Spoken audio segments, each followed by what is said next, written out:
l'inénarrable Gédéon figure dans l'album des célébrités contemporaines de Lefebvre-Utile. Et il y a aussi un autre dessinateur qui s'appelle Zo, que je connais particulièrement comme étant l'auteur des vignettes d'un texte peu connu de Raymond Roussel qui s'appelle Les Nouvelles Impressions d'Afrique. En tout cas, la consultation de toutes ces vignettes est grandement facilitée par le travail de repérage qui a été effectué par Roger Debelle-Deserment, collaborateur fidèle du Vieux Papier. Il a en effet signé en collaboration avec Pierre Hugonnier un précieux répertoire intitulé Catalogue des albums d'images publicitaires de 1865 à nos jours. Et il faut rendre hommage aux passionnés qui ont construit le site imagivore.fr car il permet ce site d'avoir une vue panoramique de cette vogue. Et ce site constitue, à côté de celui de Pictavia, fondé en 95, et de celui de Cartolino, au fond, une sorte de collection virtuelle, mais que l'on peut consulter avec beaucoup de plaisir. Alors, sachez aussi que des marques comme Liebig ou comme Poulain n'ont pas hésité à présenter leur propre collection d'images sous forme numérisée. Il va sans dire que les sites de vente à distance, comme Rakuten ou Pinterest, peuvent être considérés comme du matériel d'exposition à la consultation toujours présente de ces images qui offrent parfois des moments d'humour appréciables. Et ceci n'appartient pas à ma collection, mais je l'ai trouvé donc sur un site que je désignais il y a un instant, et c'était une façon d'apprendre les heures avec des chiffres romains. Donc là, il est 11 heures, c'est la sortie de l'école, et il y a un affichiste qui fait de la réclame pour le chocolat Suchard, dont vous avez le verso qui est présenté sous l'image descriptive. Heureuse conservation, qui tempère peut-être l'indolence des organismes officiels et des commentateurs informés. Enfin, je sais pas, Madame Raimondo sera peut-être pas d'accord avec moi, elle qui a fréquenté les archives nationales. Les commentateurs ont toujours préféré favoriser, à juste titre peut-être, les affiches ou la présence d'éminents artistes, et la marque d'influence esthétique favorisait des expositions plus aisées à concevoir. Et pourtant, les humbles primes distribuées aux enfants sont elles aussi éventuellement marquées par le japonisme ambiant. Mais il faut bien dire que les imprimeurs de l'époque imprimaient à la fois et les images et les affiches. Donc, si vous voulez, on trouve des liens extrêmement forts entre les deux. En tout cas, on voit qu'une image comme celle-ci qui vient du bon marché est absolument sur le plan esthétique admirable parce qu'on sent donc la présence des courants de peinture qui sont d'actualité et qui font déjà leurs effets, et on n'est pas loin aussi de la simplification dans le dessin que la bande dessinée est sur le point d'imposer. Alors, comme ces images ont été imprimées à des milliers d'exemplaires, ces petites vignettes publicitaires sortaient des mêmes ateliers. Et malheureusement, on ne connaît pas toujours leurs auteurs qui ont pu créer de modestes chefs-d'œuvre comme celui que nous voyons. Et en tout cas, cela témoigne d'une porosité qui peut exister à ce moment-là entre l'esthétique plus officielle, plus savante et des artisans extrêmement doués. Alors, le chromo est une technique particulière sur laquelle je ne vais pas insister, mais qui est extrêmement minutieuse et qui confère un vernis de bon aloi à des miniatures qui ne bénéficièrent pas toujours à d'autres images qui, elles, sont imprimées sur du papier tout simple et qui sont d'une qualité artistique, disons, improbable. Alors, quand on a la chance d'avoir ce genre d'objet, bon, on a envie de le collectionner. mais on a aussi envie de réfléchir sur leur statut et on est plongé aussi à une certaine époque. Alors où on s'intéresse à la province, par exemple, là nous sommes probablement en Normandie. Et ces images sont contemporaines de l'essor de l'enseignement primaire qui a été favorisé par les lois de Jules Ferry, si bien que les grands magasins s'adaptent aux produits indispensables, au rythme alimentaire notamment, ou à la vie scolaire. Ces images voisinent très souvent avec les fournitures qui, à l'occasion, sont aussi le support de publicité. Ici, voilà un papier buvard qui fait la promotion des farines de moutarde. Il n'y a pas si longtemps, eh bien, les pharmaciens pouvaient aussi distribuer ces buvards avec un rébus que vous devinez, ou alors on peut trouver aussi des protège-cahiers quasi publicitaire. Ici, nous avons donc une illustration du Il était un petit navire par un très grand artiste angevin, Jean-Adrien Mercier, qui a aussi illustré les contes de fées. Et je me demande toujours si Jacques Demy ne s'est pas un peu inspiré de cette atmosphère extrêmement rêveuse que l'on trouve dans les illustrations de Mercier. En tout cas, il y avait aussi des porte-plumes avec une petite lentille au milieu et on pouvait voir une vue. Et ceci a inspiré un texte de Raymond Roussel qui occupe 65 pages dans l'édition de Jacques Pauvert. Qu'est-ce que c'est ça? Bon. Cette proximité, cette proximité entre les articles scolaires et les images me semble évidente. Et ici, on a comme une image d'apprentissage.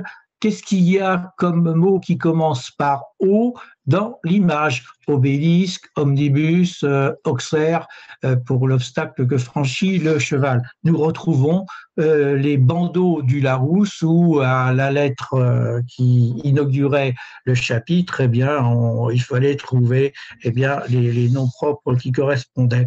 Et bien sûr, certaines disciplines sont plus chargées de sciences. Ici, vous avez un magnifique ensemble qui est beaucoup plus étendu, bien sûr, mais qui permet de voir donc des animaux maritimes. Et puis, bien entendu, c'est l'époque où l'on récompense les élèves. Et là, les pastis allemands proposent une sorte de récompense délivrée à l'élève. Et puis, il suffit de mettre le nom. Vous voyez, donc, quand on peut joindre l'utile à l'agréable, eh bien, on ne se gêne pas de le faire. La présentation de ces images mérite quelques réflexions. Là, vous avez un recto et un verso. Et parfois, le recto est occupé par une photographie. On apprécie énormément les photographies. Tout à l'heure, dans l'album de Lefebvre-Utile, il y avait une toute petite photographie, mais là, c'est la photographie qui a été collée complètement sur l'image. Ici, j'ai choisi cette image parce qu'elle me semble extrêmement typique de cette atmosphère bon enfant. Vous avez l'affiche qui vante le produit Suchard, vous avez la presse qui rappelle qu'il y a de la publicité pour Suchard, et puis vous avez ce jeune mitron qui est un peu insouciant et qui se laisse tacher par du chocolat qui tombe, mais qui ne sera peut-être pas perdu par tout le monde. Eh bien, on s'aperçoit souvent que le verso de ces images est un peu ce qu'on pourrait trouver dans une page de journal. Alors, c'est très austère la plupart du temps. Ici, vous avez une sorte de catalogue des produits qui sont vendus à la belle jardinière pour les épiciers, les serruriers, les pâtissiers ou les charbonniers.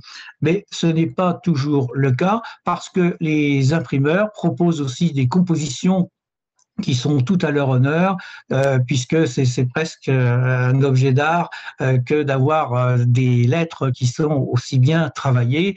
Et très peu de temps après, on peut aller l'attachement qu'ils ont aux caractères typographiques en les inscrivant au sein de leur tableau. Il y a aussi des recettes. Allô? Il y a aussi des recettes qui sont proposées, avec chaque fois une image un petit peu humoristique. Ici, c'est fait par la viande Liebig, ou bien, d'une façon un petit peu plus culturelle, le texte d'une fable est proposé dans son intégralité avec une impression en vert un peu plus sympathique que le noir austère dont je parlais il y a un instant. En tout cas, on peut admirer cette magnifique image du héron qui prouve que l'art est tout de même présent dans ce moment qui, semble-t-il, est considéré comme dérisoire aujourd'hui. Il y a des présentations comme celle-ci en losange qui font tâche. Parfois, il y a de la dentelle comme dans les images de communion. Ou bien, alors, on sollicite l'agilité de celui qui dispose de l'image en lui faisant tourner un disque. Et vous allez voir ce que ça donne. Nous sommes à l'époque des bains de mer. Alors, il y a un papier cristal qui fait qu'on découvre un monstre d'un côté et un homme de l'autre. Et puis quand on tourne le disque, eh bien, on s'aperçoit qu'on a un autre animal qui se découvre par le jeu de la transparence. Ou bien, il suffit de tirer la base de l'image et à ce moment-là, on a un autre moment de la scène qui nous est présenté. Et ici, c'est donc Perrette qui s'en va à Guillorette. Et puis là, c'est Perrette eh bien, qui a cassé son pot à lait. Bien entendu, il faut un certain âge sans doute pour pouvoir disposer de ces images. Ici, vous les voyez à plat, mais en fait, ces images doivent être mises en volume, c'est-à-dire qu'on fait avancer le sujet et l'établi du cordonnier se trouve donc présent à plat, de même que l'étal des journaux de celle qui vend la presse de l'époque. Il y a aussi des développements qui sont possibles. Ici, vous regardez bien, on va développer l'image et on va se trouver aux euros. Donc, il y a une sorte de mobilité qui est proposée quand on distribue l'image sous forme de dépliant. C'est extrêmement. On ouvre le rideau et c'est donc Guignol qui nous apparaît, ce qui est logique puisque c'est un des spectacles favoris de cette génération. Ou bien, si on dispose d'un éclairage, on allume une source lumineuse derrière l'image et on voit l'opéra qui apparaît dans toute sa splendeur. Inutile de dire que ce sont souvent les monuments parisiens qui sont traités de la sorte. Alors ici, j'attire votre attention parce que c'est ce qu'on appelle un livre de métamorphose, c'est-à-dire qu'on a un personnage qui apparaît sous forme d'avocat, mais qu'on va pouvoir transformer. Il suffit ici de déplacer la languette et à ce moment-là, ça va devenir un marin. Et puis la jeune paysanne aura une poupée. Donc on peut donc jouer là-dessus. Et vous avez un poète qui s'est sans doute souvenu de ces livres de métamorphose, c'est Queneau dans ses 100 000 milliards de poèmes qui se lit exactement de la même façon que ces jouets sous forme d'images dont je parlais il y a un instant. Alors, les devinettes sont légion. Alors ici, il ne faut pas être malin pour retrouver le chat qui se trouve évidemment dans l'arbre. C'est une image qui présente peu d'intérêt, mais enfin, il y en aurait d'autres qui seraient un petit peu plus travaillées, mais je ne veux pas vous assommer. Donc voilà aussi une sorte de devinette. Qu'est-ce qui porte nom de thé dans l'image, les tenailles, les tableaux, le trombone, le tambour, enfin bon, je vous fais grâce, et vous apercevez que toutes sortes de marques ont usé de ce procédé, que ce soit à la ville de Paris, que ce soit les mille et une marques de chocolat qui ont pu exister à cette époque-là. Alors, autre domaine sollicité, le rébus, évidemment, avec charité bien ordonnée, commence par soi-même. Vous voyez, bon, plus on est fou, plus on rigole, enfin, etc. Donc, il y a là des moments amusants, bien entendu, dans ces collections. Et puis, il y a toute une série consacrée aux bêtises, bien évidemment. Les gamins qui veulent prendre la boîte de chocolat Suchard, comme les enfants Hugo voulaient s'accaparer la Bible aux feuillantines, si vous voulez. Bon, voilà aussi un autre moment amusant où grâce à une tirette, eh bien, vous avez le personnage qui s'étire au-delà de toute mesure. Ou bien un accident qui se déroule à Nantes devant la fabrique même des petits beurres lus, par précipitation, par courbandise peut-être trop qu'on ne réfrène pas. Bref, on a toutes sortes de solutions, y compris lorsqu'il y a des grands événements. Inutile de dire que l'exposition universelle de 1900 a été l'objet de mille et une présentations. Et puis, la propagande aussi, pendant la guerre, s'en est donnée à cœur joie, où on pouvait croire que on viendrait à bout de l'ennemi en septembre 1914. Voilà. Et ça, c'est Foscaro qui le proposait. Le tourisme aussi est extrêmement présent, que ce soit un tourisme européen, ici Venise, ou un tourisme plus local, c'est Toulon, mais qui montre qu'on a une force navale qui est d'importance. Alors, ce sont des dépliants qu'on ouvre, et voilà ce que donne Venise quand le dépliant est ouvert, et voici ce que donne Toulon avec le même procédé. On est extrêmement attentif aussi à une ouverture sur le monde qui a été donc favorisée par le colonialisme ambiant, et on aime présenter des scènes dites typiques, entre guillemets, ici des musiciens japonais, là des marins hollandais. Et puis là, des habits qui se trouvent en Orient, au Portugal ou bien en Suisse. On aime beaucoup ce qui relève du costume, qu'il soit exotique ou qu'il soit typique. Et certaines scènes, eh bien, rappellent les spectacles que préfèrent les enfants, comme le cirque, par exemple, ou le zoo. Nous en avons eu un exemple tout à l'heure.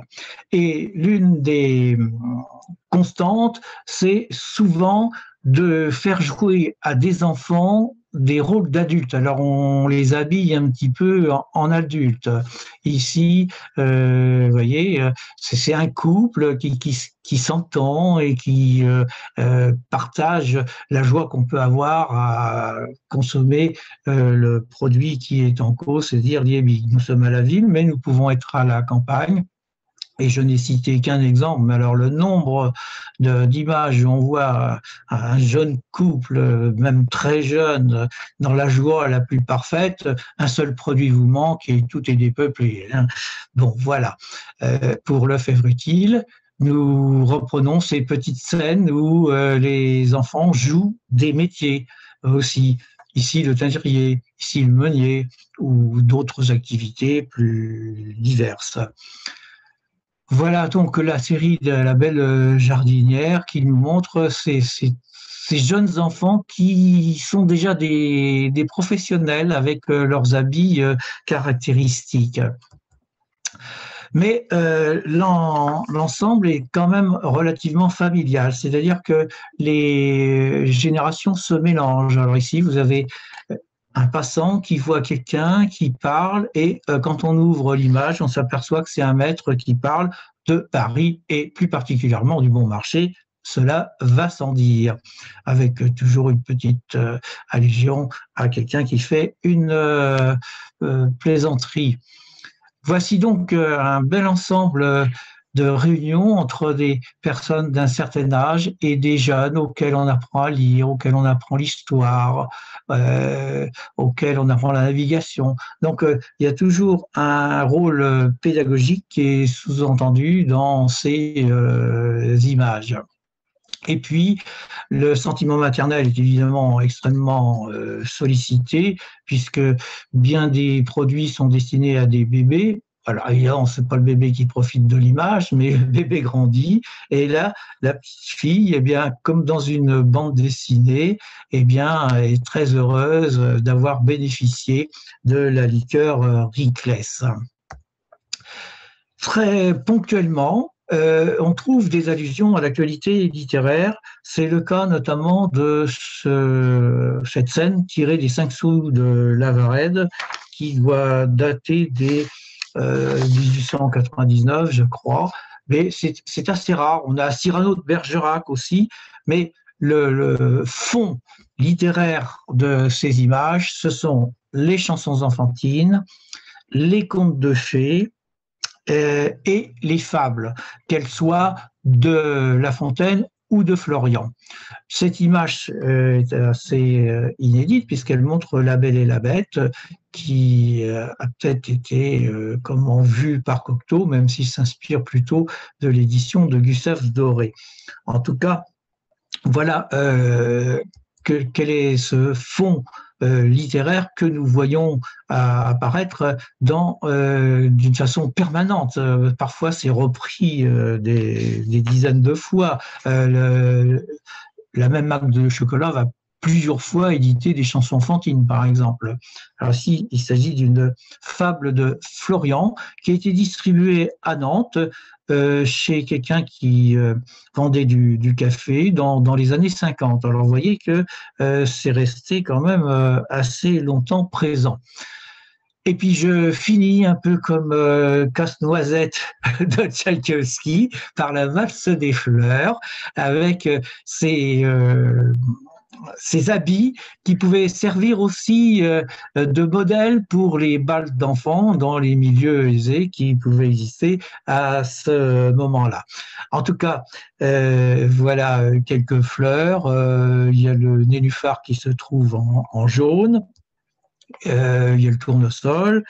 Et puis, ici, il y a la prime vert et puis, bien entendu, la marguerite.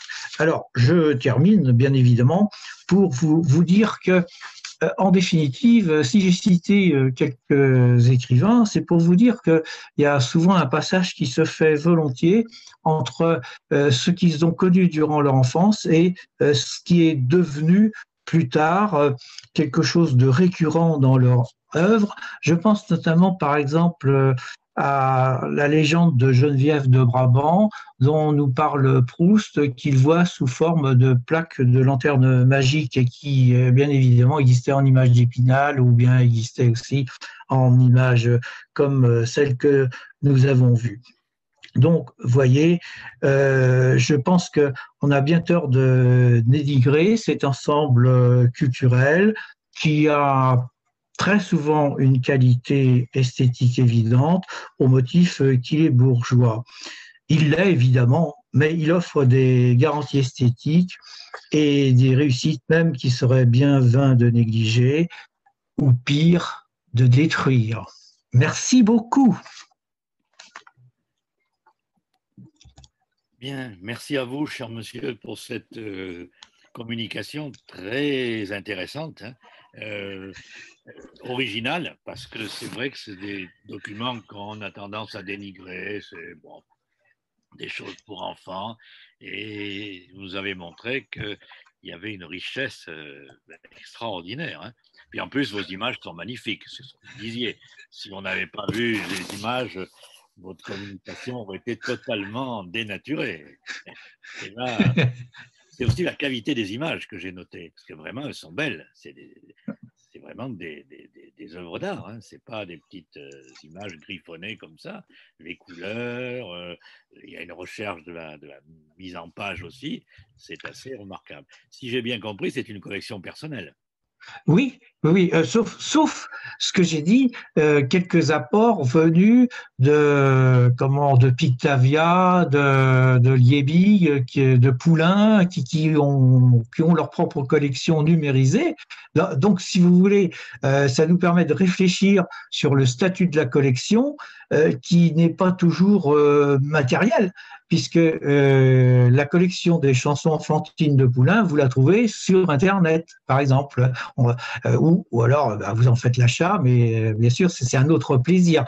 Euh, alors, je voulais ajouter aussi, il me semble qu'une collection est quelque chose qui se préserve et qui, à la limite, se cache pour être ouverte à un moment donné, comme une sorte de bouquet, si vous voulez. Et c'est ce qu'on a vu cet après-midi.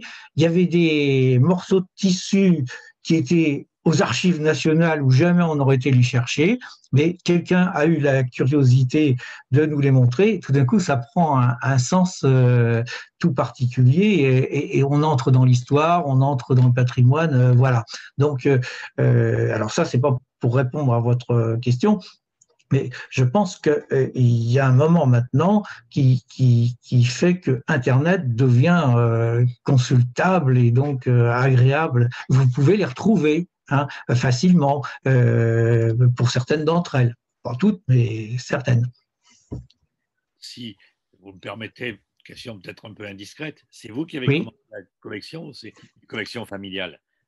Mais non, non, je vous ai dit que j'étais l'heureux bénéficiaire de la famille Combier, les fabricants de liqueurs de Saumur.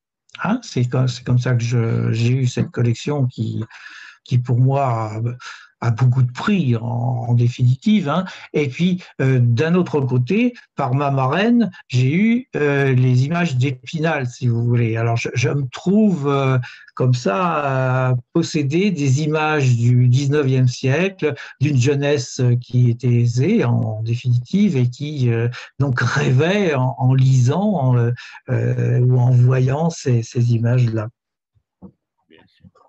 Bon, merci. Avant d'en poser d'autres questions, je vais passer la parole aux autres quand même participants. Oui, bien sûr, bien sûr, bien sûr. Qui attendent, bien entendu, de vous poser des questions.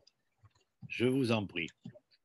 La parole est à, j'allais pas dire à, si, je vais dire à l'auditoire. Aux participants, mais je vous en prie.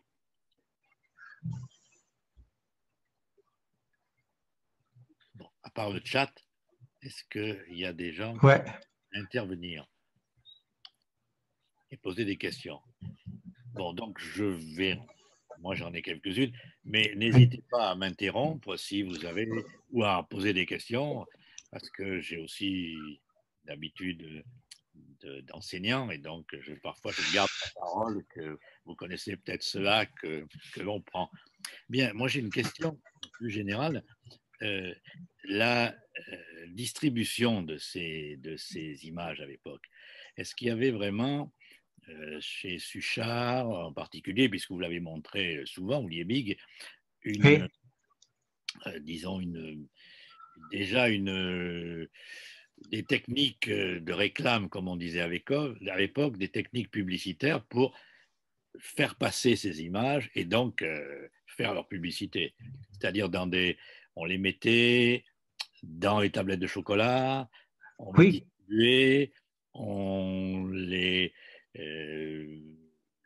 comment dirais-je, on les donnait comme des récompenses au moment de la distribution des prix, par exemple, parce qu'il y avait ces éléments-là.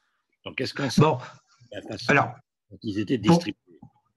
Alors, pour le chocolat, c'est clair, c'était dans la tablette. Hein, c'était entre le papier dit d'argent et le papier d'emballage. Bon, alors ça, 1880, première image Suchard. Hein, et qui ça a duré jusque dans les années 1950, ça, ce genre de choses. Bon. Ensuite, on a la distribution qui se fait à la caisse si on a tant d'achats, etc. Donc, et puis, on invite à continuer la série. Et il y a aussi quelques prospectus, hein, parce que c'est lié au prospectus, qui invitent à acheter l'album, c'est-à-dire le livre qui permet de faire la compilation, la collection, où on les place. On les passe au Oui, fur et à mesure. Plus on achète, enfin, il y a aussi ce système déjà de, vous avez des images différentes dans les produits de la marque, de oui. façon à pouvoir compléter l'album. Ça existait déjà, ça. Voilà, et puis on échange si on a le double, enfin, etc. Bon, donc, mais on incite énormément à acquérir l'album. Hein.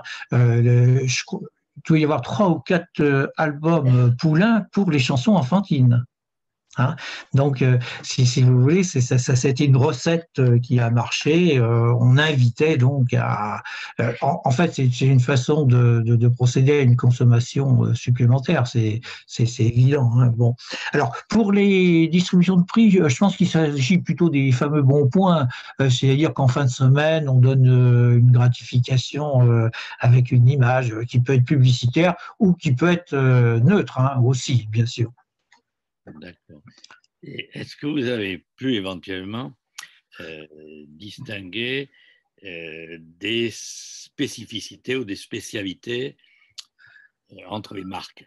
Je m'explique. Vous avez donné toute une série. Il y a les bêtises des enfants, les accidents, les jeux de rôle d'adulte, etc. Est-ce que certaines marques se sont spécialisées dans, par exemple, le type d'image conte de fées, type d'image bêtises d'enfants, vous voyez, est-ce Ouais. que... Alors, dans une première réponse, par manque d'études de ce que vous dites, je vous dirais, pour moi, il n'y a pas de spécialisation. Hein. Et alors, les fables de La Fontaine, alors, se trouvent partout. Les chansons enfantines, partout. Si vous voulez, il faudrait travailler chaque marque pour savoir si, comme vous dites, il y a une spécificité. Oui, ça serait intéressant à cultiver. Mais j'aurais pu vous montrer un buvard, une image pour chocolat et une image du bon marché. Bon, bah, c'était le héron de la fable. Voilà. Hein. Bon, c'est sûr que là, on a une répétition. C'est pour ça que j'ai parlé d'une espèce de mise en place d'un corpus de culture destiné aux enfants qui repose sur des piliers, quoi, les fables, les contes et les chansons enfantines. Hein, ça. Et puis ensuite, bon, les costumes, les petits adultes, les futurs petits adultes, si vous voulez, les métiers. Aussi, ou alors les pays, ça c'est cultivé un peu par tout le monde. Hein. Ah, d'accord. Vous voyez, a priori, il n'y a pas la stratégie pour faire acheter tel produit pour que l'enfant puisse avoir, par exemple, une collection Images du Monde. Bah, c'est-à-dire que ça vient de soi-même parce que quand on donne déjà une image où on voit un costume de japonaise, on a envie d'avoir l'image du costume de la grecque et ainsi de suite, quoi. C'est comme ça que ça marche. Hein. Oui, donc oui, il faut On- faire des collections. Et une on- autre, on- oui. d'autres questions de d'autres membres du public? J'ai l'impression de monopoliser, c'est pour ça que ça me gêne. Bon, ben, j'en ai une autre quand même parce qu'il me brûle les lèvres. Vous avez parlé de la filiation avec les images d'Épinal. Oui. Comment vous voyez Oui. la filiation? Je la vois par les sujets qui sont traités dans les images d'Épinal à la fin du 19e siècle. Vous avez toujours des chansons enfantines, vous avez toujours des contes de fées, vous avez même des planches dites encyclopédiques, style histoire d'un grain de blé, enfin bon, etc. Et il y a aussi à la fin vraiment des pages humoristiques, si vous voulez. Hein. Donc le rapport entre les deux me semble évident, si vous voulez. C'est-à-dire que une image fait écho à ce qu'on peut trouver dans un album destiné aussi à des enfants, si vous voulez. Comme on n'est plus dans la publicité, là, si, vraiment. Ben, c'est-à-dire que du fait qu'au verso, cette image vous est offerte par, on a détourné l'image d'Épinal Ah oui, en produit publicitaire, si vous voulez. Hein. Enfin, l'esprit, hein, l'esprit. Hein. Je ne dis pas que c'est la copie de ce qu'on trouve dans une image d'Épinal, c'est l'esprit qui reste. D'accord. Bah, écoutez, merci infiniment pour cette communication fort intéressante et puis originale. Est-ce que vous avez d'autres questions? Bien, alors.